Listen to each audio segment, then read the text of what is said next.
अरब सागर से लेकर फारस की खाड़ी और मिडिल ईस्ट के अलग अलग देशों में अमेरिका की सैन्य तैयारियां इस बात का इशारा कर रही हैं कि अमेरिकी राष्ट्रपति डोनाल्ड ट्रंप के सिर पर खून सवार है। लेकिन इसी अंदाज में एक बड़ा जवाब ईरान के सुप्रीम लीडर अली खामेनेई की तरफ से आया है। उन्होंने एक बयान पोस्ट किया है जिसने दुनिया को हैरान कर दिया है, जिसमें अमेरिकी राष्ट्रपति डोनाल्ड ट्रंप को सीधे धमकी दी गई है। खामेनेई ने अपनी पोस्ट में लिखा है, The US president keeps saying that they have the strongest military force in the world. The strongest military force in the world may at times be struck so hard that it cannot get up again. यानी अमेरिकी राष्ट्रपति हमेशा कहते रहते हैं कि उनके पास दुनिया की सबसे बड़ी सैन्य शक्ति है। दुनिया की सबसे बड़ी सैन्य शक्ति को भी कभी कभार इतना जोरदार झटका लग सकता है कि वो फिर से उठ खड़ी हो ही ना पाए। इस बीच एक और बड़ी रिपोर्ट यह है कि अमेरिका के साथ परमाणु वार्ता शुरू होने के बीच ईरान ने हॉर्मुज जलडमरू मध्य पर मिसाइलें दागी हैं। इससे पूरे खाड़ी में तनाव बढ़ गया है। क्या होने वाला है? क्या ईरान ने अमेरिका को अपना बाहुबल दिखाने की कोशिश की है, या फिर यह यूएस मिलिट्री को दहशत से भरने की उसकी कोई बड़ी हरकत है? इस बीच अमेरिका ने ईरान को चारों ओर से घेर लिया है। अमेरिकी सेना के खतरनाक बैटलशिप्स मिडिल ईस्ट के स्ट्रेटेजिक पॉइंट्स पर तैनात कर दिए गए हैं। अमेरिका के सबसे बड़े और सबसे शक्तिशाली aircraft carrier USS Abraham Lincoln के बाद अमेरिका ने दुनिया के सबसे खतरनाक कहे जाने वाले worship USS Gerald R Ford को भी एक्शन मोड में तैनात कर दिया है। ईरान के आसपास यूएस मिलिट्री के F-35 जेट्स लगातार गश्त कर रहे हैं। कुछ रिपोर्ट्स में ये दावे किए जा रहे हैं कि पिछले कुछ दिनों के भीतर लगभग 250 मिलिट्री कार्गो विमान भी मिडिल ईस्ट की ओर आए हैं, जिन्हें लेकर संभावना जताई जा रही है कि उन मिलिट्री कार्गो प्लेन से युद्ध के साजो सामान और बड़ी संख्या में सैनिक लाए गए हैं, जिन्हें हमले के लिए स्टैंड बाय मोड में मिडिल ईस्ट के अमेरिकी सैन्य ठिकानों पर ठहराया गया है। इन बड़ी तैयारियों से पहले फारस की खाड़ी के आसपास अमेरिकी परमाणु पनडुब्बियों को भी तैनात किया गया है। अब अमेरिका की इतने बड़े युद्ध की तैयारी इससे पहले इराक पर हमले से पहले देखी गई थी। उसके बाद ईरान से बढ़ते तनाव के बीच अमेरिकी सेना की इतनी बड़ी तैयारी देखी जा रही है। इसे सीधे सीधे भीषण हमले की तैयारी माना जा रहा है। मंगलवार से अमेरिका और ईरान के बीच स्विट्जरलैंड के जिनेवा में परमाणु समझौते पर बातचीत का अगला दौर शुरू होने जा रहा है। इससे पहले ओमान में एक दौर की बातचीत हो चुकी है, जिसमें ईरान की ओर से विदेश मंत्री अब्बास अराक्ची और अमेरिका की ओर से विशेष दूत स्टीव विटकॉफ और जेरेड कुशनर शामिल हुए थे। अब जिनेवा की बैठक में भी यही शामिल होंगे। बड़ी बात यह है कि जिनेवा में ईरान अमेरिका की वार्ता में खुद अमेरिकी राष्ट्रपति डोनाल्ड ट्रंप भी अप्रत्यक्ष तौर से शामिल होने वाले हैं।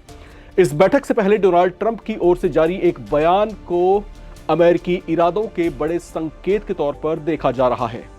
एयरफोर्स वन में पत्रकारों से बातचीत के दौरान ट्रंप ने कहा था कि वे अमेरिका और ईरान के सामने कुछ शर्तें जो है रख रहा है। उम्मीद है कि जिनेवा मीटिंग में ईरान इसे बातचीत की मेज पर ही स्वीकार कर लेगा, क्योंकि मुझे लगता है कि ईरान को सहयोग से इनकार करने के परिणामों का एहसास है।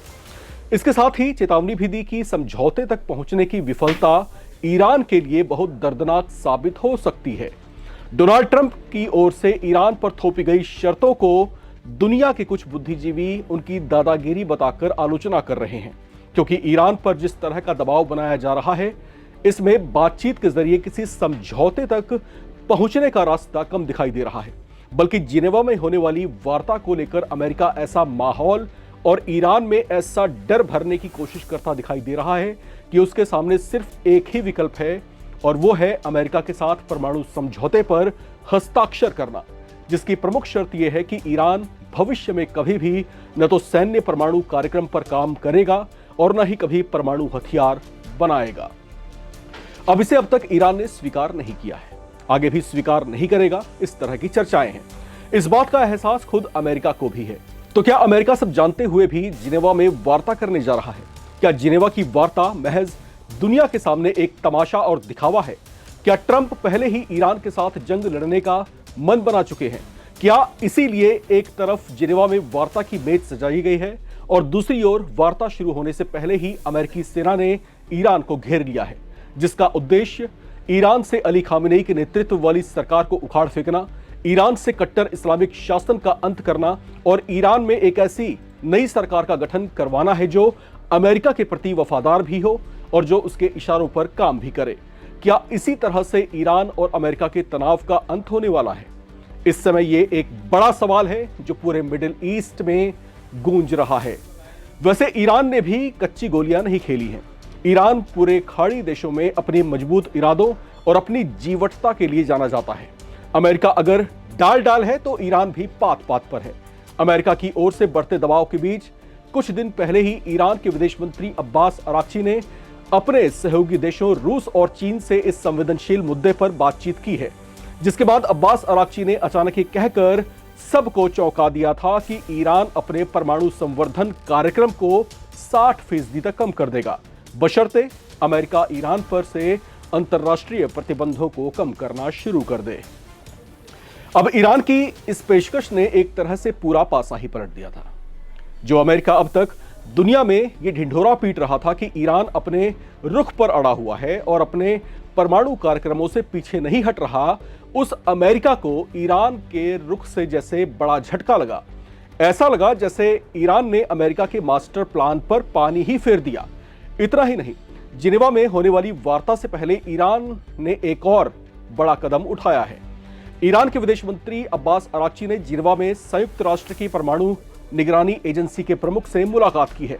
यह मुलाकात तेहरान के परमाणु कार्यक्रम को लेकर अमेरिका के साथ दूसरे दौर की वार्ता से पहले हुई। ईरानी विदेश मंत्री ने अंतर्राष्ट्रीय परमाणु ऊर्जा एजेंसी के महानिदेशक राफेल ग्रॉसी से भी मुलाकात की। अराक्ची ने कहा कि वो ओमान के विदेश मंत्री बदर अल बुसैदी से भी मिलेंगे, जो कल जिनेवा में अमेरिका ईरान वार्ता की मेजबानी करने वाले हैं। अब ईरान के उप विदेश मंत्री माजिद तख्त रवांची ने भी संकेत दिया है कि तेहरान परमाणु मुद्दे पर समझौता करने के लिए तैयार हो सकता है, लेकिन वो अमेरिका के नेतृत्व में लगाए गए अंतर्राष्ट्रीय प्रतिबंधों में ढील चाहता है। इससे क्या समझे आप? ईरान की इस पेशकश ने गेंद फिर से अमेरिका के पाले में डाल दिया है। यह फैसला अब अमेरिका को करना है कि ईरान के इस सुलझे हुए और नरम रुख को वो कैसे हैंडल करेगा। क्या अब भी कोई वजह है जो अमेरिका ईरान पर हमला करने का बहाना दे?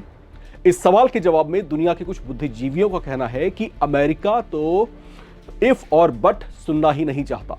अमेरिकी राष्ट्रपति डोनाल्ड ट्रंप तो साफ साफ कह चुके हैं कि परमाणु समझौता करो, वरना इसका खतरनाक अंजाम भुगतने को तैयार हो जाओ।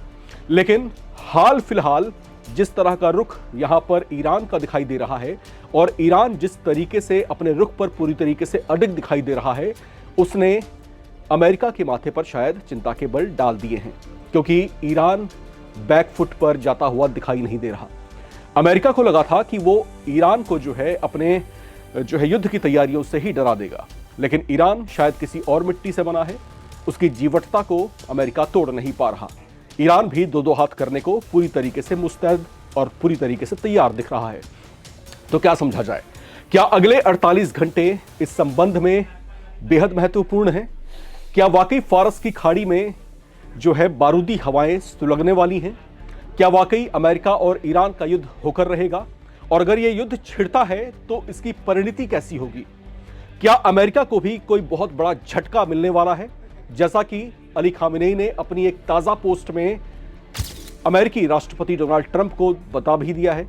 उन्होंने साफ साफ कहा है कि अगर हमला हुआ, और जिस तरह का घमंड अमेरिका के राष्ट्रपति को है अपनी बड़ी और शक्तिशाली सेना पर, वो घमंड भी कभी कभी चकनाचूर हो जाया करते हैं। क्या ईरान ने हमला शुरू होने से पहले ही अपनी कोई सीक्रेट प्लानिंग कर रखी है? क्या उसके पास कोई ऐसा सीक्रेट ब्रह्मास्त्र है जिसका इस्तेमाल वो अमेरिका के खिलाफ कर सकता है? और क्या अमेरिकी इंटेलिजेंस को उसके कुछ क्लूज मिल चुके हैं जो अब तक वो ईरान पर हाथ डालने से बच रहा है? आखिर क्या होने वाला है? अगले 48 घंटे सब कुछ साफ कर देंगे। आपको क्या लगता है? कमेंट बॉक्स में लिखकर जरूर शेयर करें। देखते रहें नवभारत टाइम्स।